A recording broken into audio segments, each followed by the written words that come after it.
Hi guys, I know it's been a while since I've made a little blog, and obviously I just wanted to touch base. Unbeknownst to me, Tani had done the post in regards to me, and she's done that twice now. Once with my birthday and once with this one. She's a little bit sneaky, that one. That's what I'm here for. And as a result, we had a lot of people reach out, and I really want to say thank you so much. I've been reading those messages, and it has meant a lot to me. Things have been tough, there's no doubt about it, but it's tough for all shelters at the moment. And we do try and pride ourselves on helping people, and obviously those two cases that Tani mentioned are just two of them. And I think the saddest thing for me about Master R is that, you know, I feel guilty that I didn't take him. He was actually had gone away, and his owner demanded that we take him, and we knew that he didn't do well in the shelter. That's why we got him out of the shelter. That's why we vaccinated in preparation of bringing him in. And unfortunately, she made the decision. She no longer needed our help, and I found out that he had been euthanized, and I feel terribly sad about that, because I was questioning myself whether or not I should have just dropped everything and brought him in. But the problem is we're a small facility, and you know, we can't compromise the care of other animals in the shelter either. But I think the thing that really struggles with me is when somebody was so cold about it. I can't stop thinking, did they go with him inside? Did they hold his paw? Because any time that we've had to take an animal to the vet, if they've been involved in something or they've been seriously hurt, one of my rules is that we always go in with them. We always hold their paws. We always tell them that they're loved. And I just can't get over that fact that I wasn't there for him, and I promised I would be. And I know I can't save every one of them, but I try. But it just kills me that when you take on an animal, it's your responsibility. And, you know, I would love to think that he wasn't scared, and I'm torturing myself, the what ifs. And I know that you guys have said it all, and you're right. I've been reading them, and I know that. But I'm tearing myself apart thinking, how can I stop this? Because as a small pound, things keep coming. They just do, don't they, Tani? Yeah. We're not like a normal rescues that we can say we're full, we can't take any more. The animals just keep coming because we are a facility. And we have 3 lots of councils that use this facility, so they just keep coming. What we found is that we're getting a lot of people dumping their own animals, a lot. And we are catching them out. But, you know, we've had, I think, 6 dogs come in on catch poles. And those animals, I've only got a very short window to get them off the poles and assess them and to make sure that they're suitable. So I throw myself at them 100% because their time frame is ticking away. And so, you know, dogs like Loki and Barney,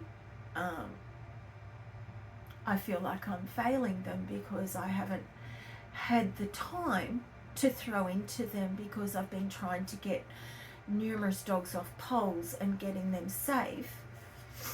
And so in a way I feel like I'm not doing enough, you know.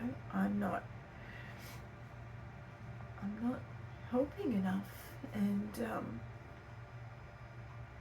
Master R dying really took its toll on me. And little Miss M, rushing her to the vet and she passed away. Yeah, that hurt as well. But I tried, and you know, we got her into the vet, and you know, $800 later and we still don't have a dog to show for that. Really hurts. It's not about the money, it's about the dog shouldn't have been in that situation. She shouldn't have been, you know, in that situation to be attacked and to be laying on the ground. And so I've really struggled. And I know I'm very lucky because I've got so many beautiful care support people out in the community, and I've got wonderful staff. And not only that, I've had a lot of rescues reach out to us as well and just sort of say, you know, Dee, keep going. And I am going to keep going. There's no chance of me walking away. I am a little bit broken.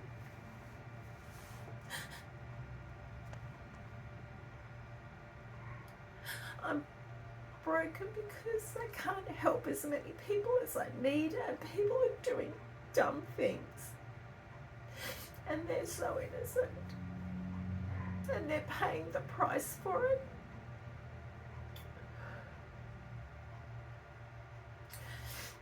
And Tony's right, my light is dimmed. And I need to move past that, I know that. And one of the things that I spoke to a rescue about yesterday, who saw Tony's post and reached out to me, was like, Dee, I want to help you. I want to help with those dogs like Barney and Loki and the ones that other rescues don't take, you know. We've put a list out recently, and I think there was 5 small dogs on it, and all of those small dogs have multiple rescues wanting them. The big dogs, not a thing. And so this rescuer has reached out to me, and she said, look, I've got a lot of space here, Dee. She's on rural property. She said, if I can get some kenneling built, she said, I'll help you. So and that's with the bigger ones, not the little ones. No, that's the harder to rehome ones. She's not interested in the little ones.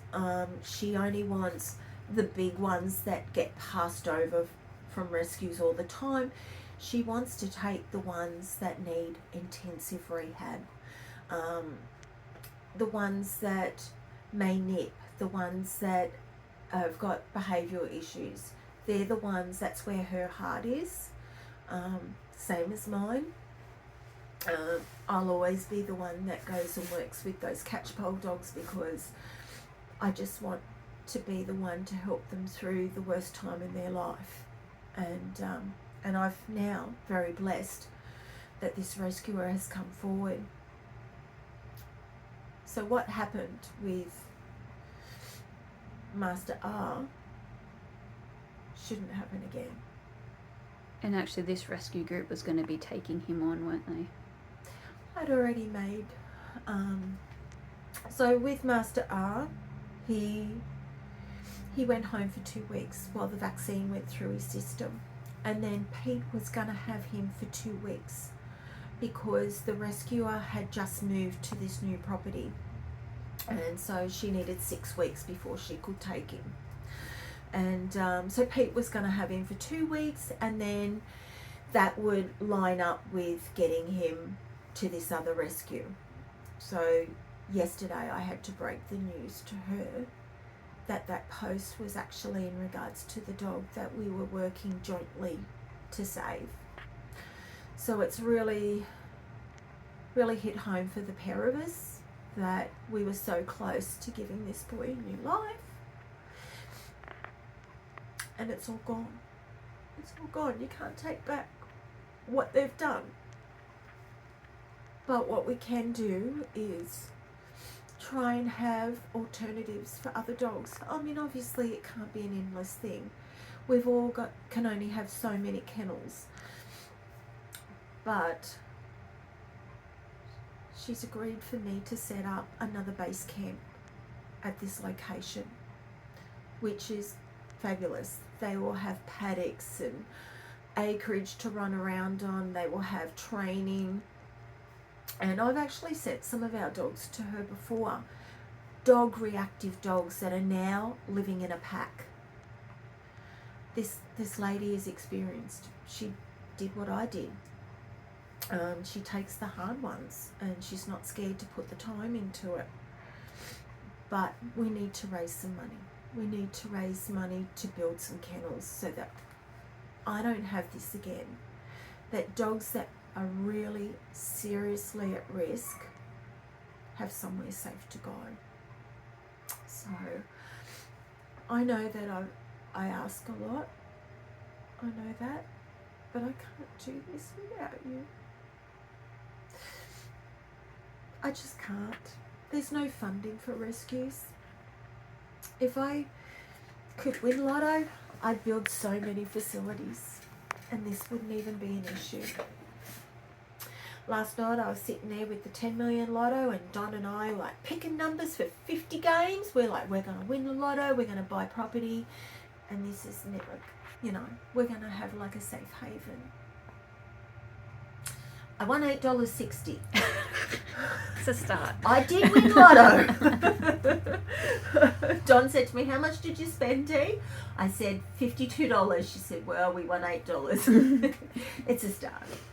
So we are going to, you would have seen that we have a Friday fundraising day, and we pick a cause every week. We're going to suspend that at the moment. We are going to fundraise for kenneling. We're going to fundraise. We're just going to fundraise so there's somewhere safe for these animals to go. So if you can donate, fabulous. If you can't, that's okay. Just share. I think we can do this. And I don't know how much we need. They're getting quotes, but I think it's going to be around $10,000-$15,000 to set up something decent. I've sent off some emails today about portables like I had at the farm. So each of those, just a portable with 3 kennels on it is nearly $3,000. It's $2,700 plus you've got your freight and stuff like that. So, to build, half a dozen kenneling and plus have some portables, I think we're going to be needing around 15 to 20,000 realistically, because we've got to put a slab down as well, and that's not cheap, putting a slab of concrete down. So I hope you guys can get behind me, but I want you to know I am a little bit broken, but you guys have picked me up, my staff have picked me up. I've read those beautiful messages. I've cried a bucket load of tears and processed Master R's paperwork today and sobbed my heart out at the desk, and Tani said, Dee, we need to do a video. You need to tell people what the plans are, because people will want to help. There are many good people out there, and sometimes it feels like there's more sadness in the world, but then I see 200 messages on both of our pages and I think, wow, they're talking about me. Why? And we've had a lot of people reach out, so thank you. Thank you Yes, so much. you guys have kept me very busy going through all the Facebook messages. I can't thank you enough. I may not be rich, but I'm rich in everything else. I've got great staff, I've got a great partner, and I've got a great community behind us. And I know, it's not even Australia. It's all over the world. I can't believe our little rescue reaches out to Canada and America and Indonesia, Indonesia, everywhere. It's just amazing. And another heartfelt thank you to Sam and Luke, because we would not have had all those people from overseas knowing about us if it wasn't for them. And obviously when things are really tough for me, sometimes I reach out to Sam and Luke for some advice, and they've always been there for us. So thanks, guys, and thank you for everybody. I am going to be okay, and I'm not walking away. I have contemplated it, and I did say that to Tani. And Dawn turned around and she said to me, if you walk away, Dee, who's going to fight for them? And she's right. I'm going to fight. I'm going to keep fighting with my team and with you guys behind me, because we just can't give up. So my light is a little bit brighter because of you guys. So thanks so much.